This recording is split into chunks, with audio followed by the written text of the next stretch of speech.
Assalamualaikum warahmatullahi wabarakatuh. Pemirsa, saya saat ini berada di tengah hutan. Nah, seperti ini keadaannya. Sangat rimbun sekali. Bahkan jalurnya itu sudah tertutup ya. Nah, di situ sudah gak kelihatan jalurnya. Saking apa ya, istilahnya mungkin sudah tidak banyak orang yang naik gunung di jalur ini. Nah, ini sudah tidak tidak ketara begitu untuk jalurnya. Nah, di sini teman-teman banyak sekali ternyata peninggalan-peninggalan ya dari zaman ratusan tahun yang lalu, di zaman kerajaan.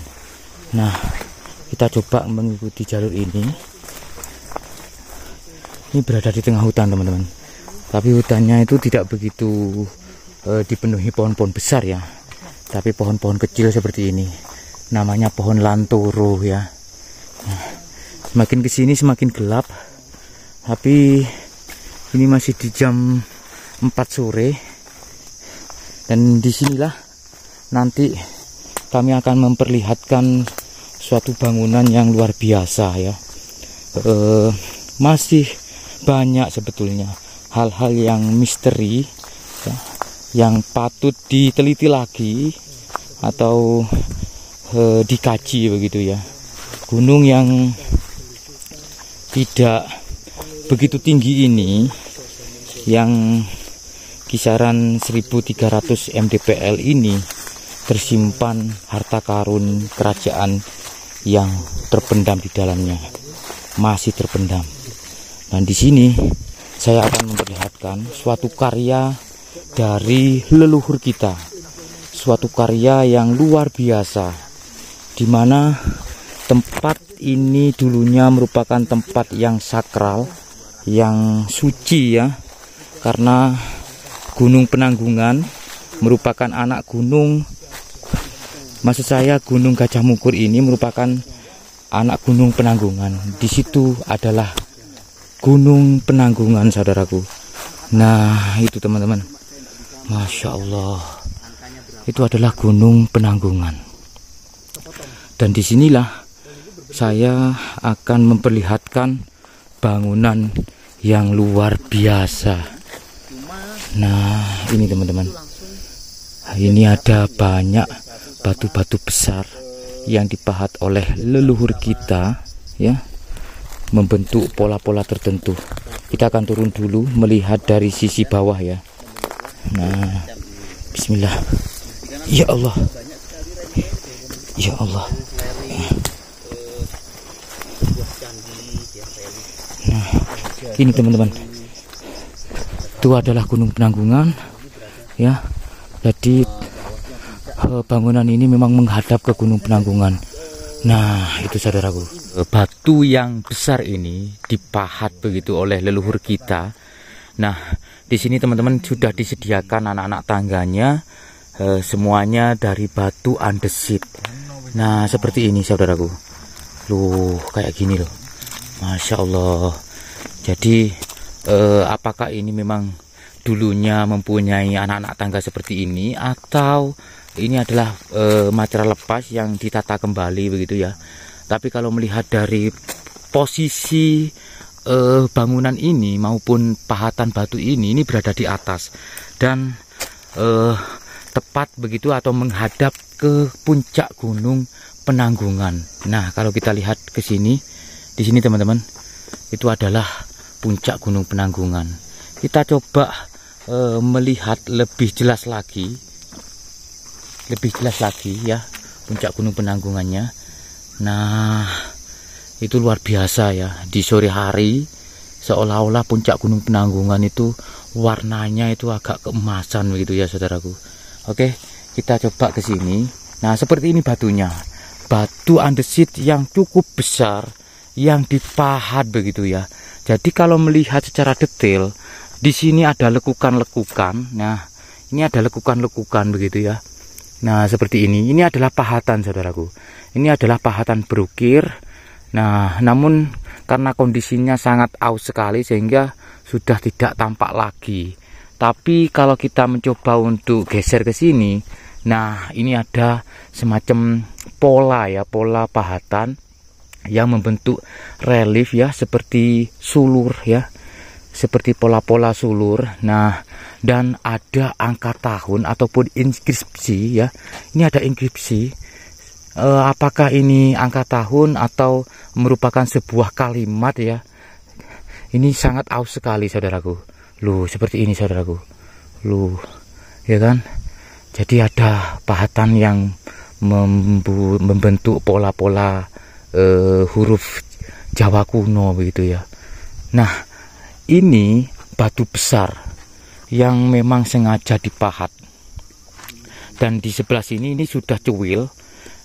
Cuwilnya cukup lebar ya, dan membentuk pola ya, pola hewan gajah. Nah, ini adalah gajah. Jadi terlihat jelas sekali bahwa di sini ada kepala ya, seperti bagian atas, dan ada telinganya. Nah, ini seperti ini telinganya ya saudaraku, seperti ini. Terus di sini ini ada belalainya. Nah, belalainya ini besar sekali ya. Tuh, sayangnya apa? Sayangnya ini sudah patah ataupun sudah cuwil, entah dirusak atau memang karena benturan ya, bencana di zaman itu ya. Dan kakinya masih terlihat. Kakinya masih terlihat, dan tidak hanya satu gajah saja. Jadi ada dua gajah di sini ya, yang memang benar-benar seolah-olah kedua gajah ini menjaga ya, menjaga suatu ruangan yang ada di atasnya. Nah, itu ruangan di atasnya. Ini adalah yoni saudaraku, yoni. Dan saudaraku, selain itu dua gajah ini ya, untuk jenis kelaminnya, apakah jantan dan betina, atau sama-sama jantan atau sama-sama betina, kita coba lihat secara detail ya, karena ada sisi perbedaan sebetulnya. Kalau yang di sana itu telinganya lebih besar ya, lebih melebar, tapi kalau yang di sini tidak. Nah, ada perbedaan. Kalau yang di sini tidak, dia hanya segini ya, istilahnya tidak kurang lebih dari sejengkal. Terus ada rantai yang seperti kalung begitu ya. Nah, seperti kalung, dan ada loncengnya. Nah, ini ada loncengnya saudaraku, ada lonceng. Dan artinya gajah ini merupakan gajah peliharaan, karena dibuatkan lonceng maupun kalung, rantai begitu ya. Artinya di zaman itu gajah itu bukan hanya hewan liar saja, tapi ada orang di zaman kerajaan yang sudah memelihara gajah ya, memelihara gajah. Ini ada pahatan-pahatan lagi di sini. Loh, ada pahatan-pahatan lagi, tapi sudah patah ya, sudah cuwil begitu ya. Nah, di sini ada pembentukan struktur dari batu andesit, seolah-olah menjadi talut ya, supaya mungkin di bagian atasnya itu tidak longsor ke bawah, sehingga ada talut seperti ini dari batu-batu andesit ya, semacam pembatas begitu. Dan ini ada anak-anak tangga yang jelas dari beberapa bentuk di sini mempunyai filosofi tertentu, seperti halnya anak tangga ini. Kalau kita hitung ya, ada 1, 2, 3, 4, baru kita ketemu dengan yoni yang mempunyai relief yang kaya raya ya, yang mempunyai relief yang raya begitu. Masya Allah, Masya Allah. Jadi pemirsa, apakah keempat anak tangga ini ya mempunyai filosofi seakan-akan itu kita itu semacam ada 4 tingkatan untuk menuju kesempurnaan ya, seperti halnya kalau di istilahnya Islam itu ada syariat, toreko, dan makrifat begitu ya. Masya Allah.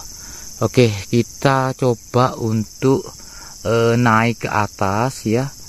Nah, kita coba untuk naik ke atas dulu, melihat bagian atas ya, melihat bagian atas.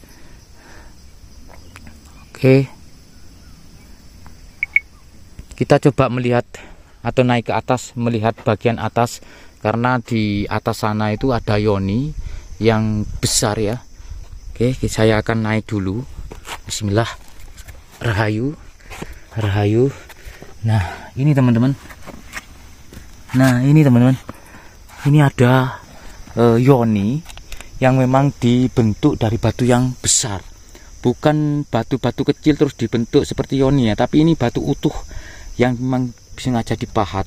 Ada pola-pola relief serta ada angka tahun di bawahnya.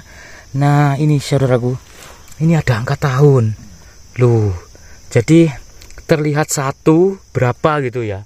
Jadi mungkin ini 13 atau 12. Kalau melihat dari angka yang di sini, ini adalah 1. Jadi kemungkinan ya, apakah peninggalan ini di masa kerajaan Majapahit, di masa apa ya, kepemerintahan ataupun Raja Hayam Wuruk ya, atau sebelumnya, karena memang sudah patah. Ini sudah patah saudaraku, sudah patah. Terus ada pola-pola relief yang menggambarkan ini adalah relief ya, seperti mahkota raja. Jadi reliefnya itu seperti mahkota raja, dan ada pola-pola seperti ini. Nah ini teman-teman, ada pola-pola seperti ini, seperti daun-daun begitu ya. Nah oke, kita coba ke sini. Nah ini ada sesuatu yang berbeda. Kalau kita melihat yoni yang ada di candi yang lain, di tengahnya pasti ada lubang sebagai tempat lingga. Namun kalau yang di sini itu berbeda teman-teman. Di tengah-tengah dari yoni ini tidak berlubang, artinya tidak ada lingga. Apakah memang penggambaran bahwa di sini ini adalah kaum Hawa atau kaum wanita ya? Karena yoni sendiri menggambarkan antara laki-laki dan perempuan. Tapi karena di sini tidak ada lingganya, sehingga di sini itu bisa jadi adalah tempat wanita atau orang-orang perempuan dulu yang beribadah begitu ya. Masya Allah. Dan ada suatu fragmen dari terakota. Nah ini ada fragmen dari terakota.